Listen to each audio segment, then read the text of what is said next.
So I've drawn up here on the board uh, a very traditional lesson, something that you typically would see if you walk into just any traditional class here in FCPS. It tends to start with a warm up, and that could be something on paper or just some sort of activity that gets students in the routine and the flow of the class.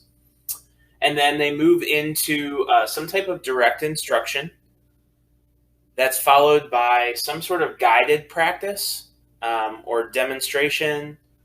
Uh, then we move into some independent practice where students are trying out practice problems, working on the project, whatever the task may be.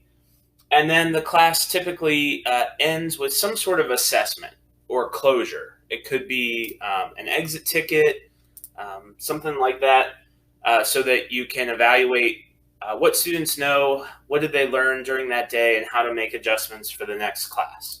So this is a very typical kind of traditional lesson plan where all the students is whole group, and they're kind of working through all at the same pace, kind of in lockstep with the teacher.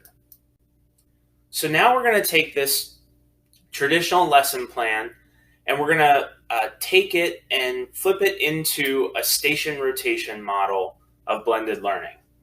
And so what I'm going to do is we're going to keep the warm up at the beginning, and we're going to keep this assessment piece at the end. We still want to know what students have learned and are able to do so that we can make those adjustments for the next class.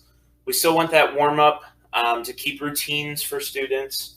But in a station rotation model, we're going to take the learning path, that middle chunk there from our typical traditional lesson, and we're going to do what's called planning horizontally.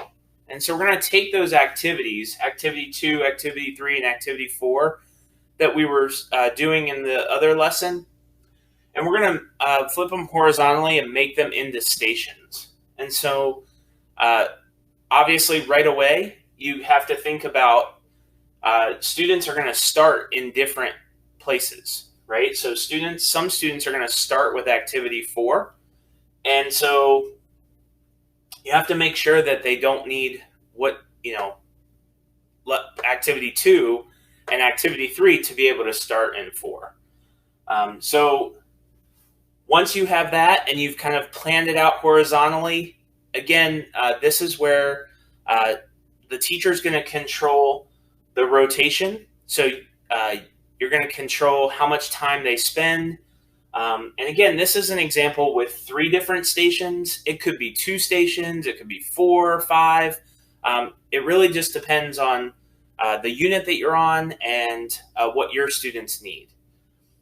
So then you want to think about grouping. Grouping is very important. Make sure that you're grouping on purpose with intentionality there so that you can personalize the learning. And that's really one of the differences between just doing stations where you have sort of small groups that are rotating around on these intervals and blended learning station rotation model. The idea is to group on purpose so that when students get to activity 2, they're getting what they need. And when they move on to station 3, they're getting what they need. The next group that gets there might be getting something completely different. One of the best ways to do this is with direct instruction. Station rotation model is perfectly suited for targeted instruction, where you want to give students exactly what they need, so you can group them by ability, by interest. There's definitely different ways that you can group the students, as long as you're doing it on purpose so that you can personalize each step of the way.